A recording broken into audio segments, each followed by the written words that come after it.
No one likes being the guy that gets numbers wrong. However, I'll dissect some numbers today just for comparison. Going through numerous websites reporting on FGM, I cannot help but notice one major problem, and it cuts across publications, both local and international. We are not mentioning absolute numbers enough. And if we do not mention numbers, we risk missing out on the big picture. And so hear me out.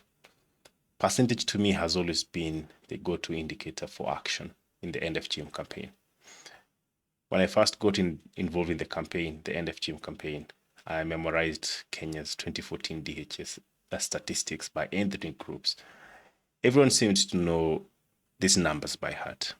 We would say Somali's prevalence is 94%, Samburu is 86%, Kisii is 84%, the Maasai are at 78%. And we would see this in national television, on radios, and everyone seemed to use those statistics. I never ever asked myself what these numbers really meant. And no one really seemed to care what these percentages really represented. So one day, my friend and I were having a conversation on, the successful End FGM interventions that we've had.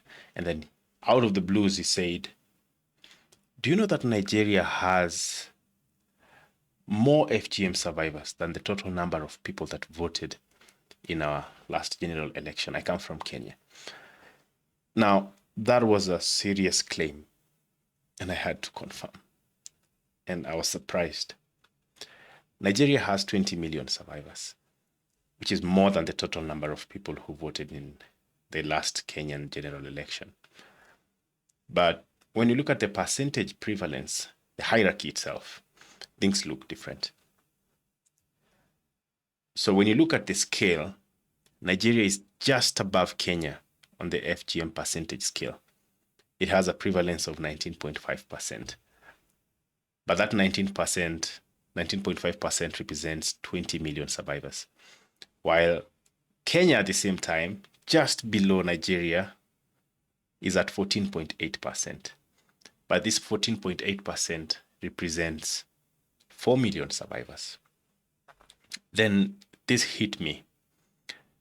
Looking at percentages can be really misleading. And let me give you an example. Try this now.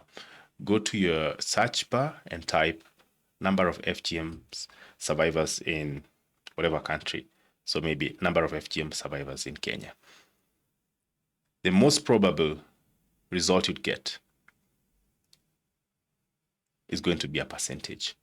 But just try it out before we continue with this conversation. I'll wait. Now, there are very surprising countries here. For example, Somalia is at the top of the hierarchy. If you look at the percentages, out of every 10 women, how many are cut? In Somalia, it's 9 out of 10. Followed closely by Guinea. You also find Djibouti, Mali, Egypt. What I always ask myself is, why don't we hear of these countries more frequently?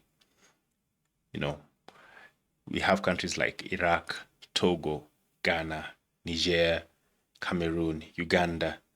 Surprisingly, we also have Central African Republic, which actually in terms of percentage, they've ranked it higher than Kenya. Why are we not having interventions there?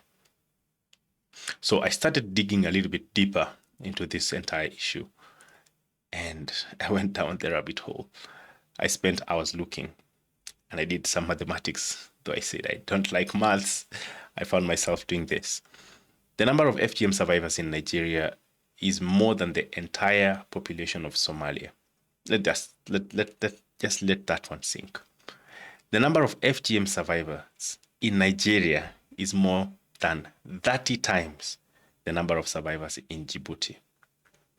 Also, the number of FGM survivors in Nigeria is 5 times the number in Kenya. And I'm saying this because if you look at the percentages, Somalia is at the top. Many other countries are in between. Then in terms of percentage, Nigeria lands just above Kenya. Nigeria is at 19.5%. Kenya is at 14.8%. Now, I just have a disclaimer here.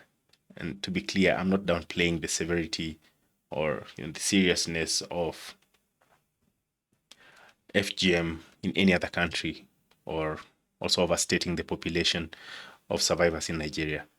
So I'm just requesting you to read this article as a conversation, or just listen to this conversation as a conversation I had with a friend.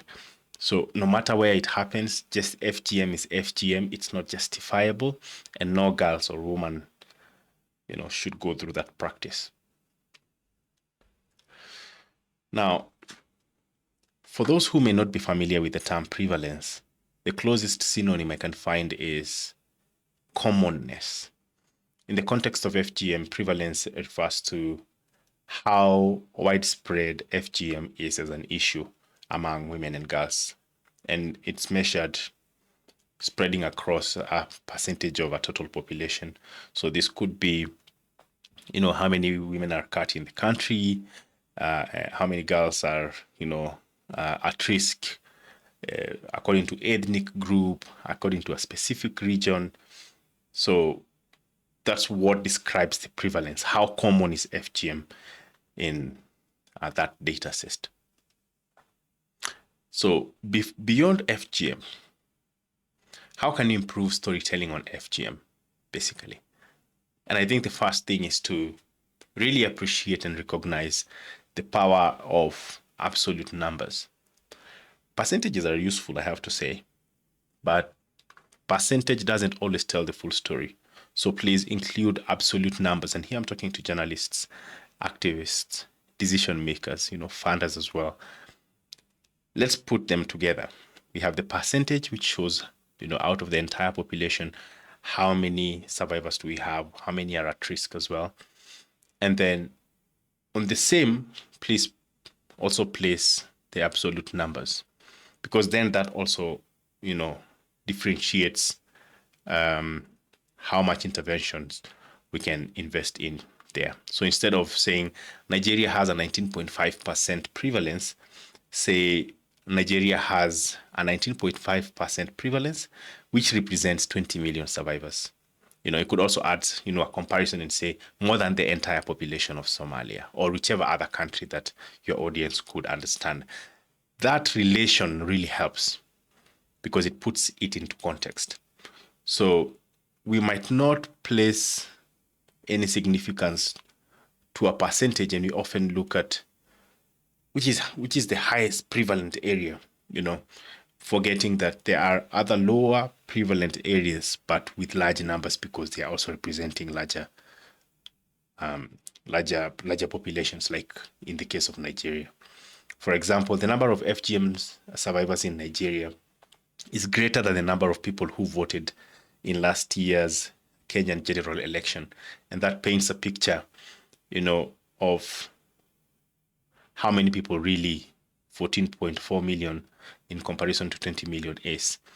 And anyone from Kenya would understand what that number really is, because elections really, really require lots of mobilization, and it counts to just have 1 million votes here. So such comparisons create an emotional impact, but they also remain factual. Also define key terms for accessibility. Not everyone understands prevalence or other statistical terms. Define them in simple language. For example, say prevalence means how common something is.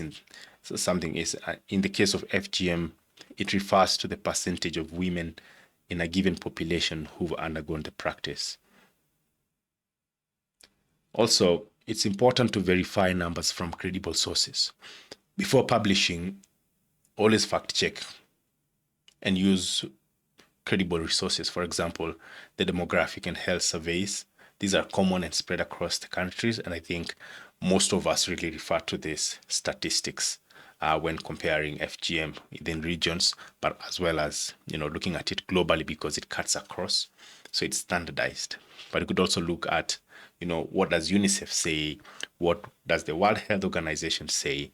What does the local national statistics say, so that you can have a comprehensive figure, because they normally also borrow into each other, but you'd want to look at what is generally accepted. Data is very emotive, and people would defend data in a way that you not expect. So please do as much background checks as possible. One other aspect that is important is making this information easy to digest, and use visuals to do this. Infographics, maps, charts, all these help audiences to completely grasp the concept, the information, and decision makers can quickly also, make decisions based on properly and easily presented data. So in this case, try to show side-by-side comparisons of absolute numbers versus percentages. Break it down in an easy to read format. Since many reports focus mostly on the prevalence in terms of percentage, include absolute numbers. Show that countries with lower prevalence can also have larger, numbers of survivors. For example, Mali's FGM prevalence is 89%, which is a very high prevalence, and the total number of survivors is 10 million. However, Nigeria, which has 19.5% prevalence, has 20 million survivors. So it's good for us to contextualize this and say, okay, this is the prevalence, this is the number. Policymakers and funders often focus on high prevalence countries.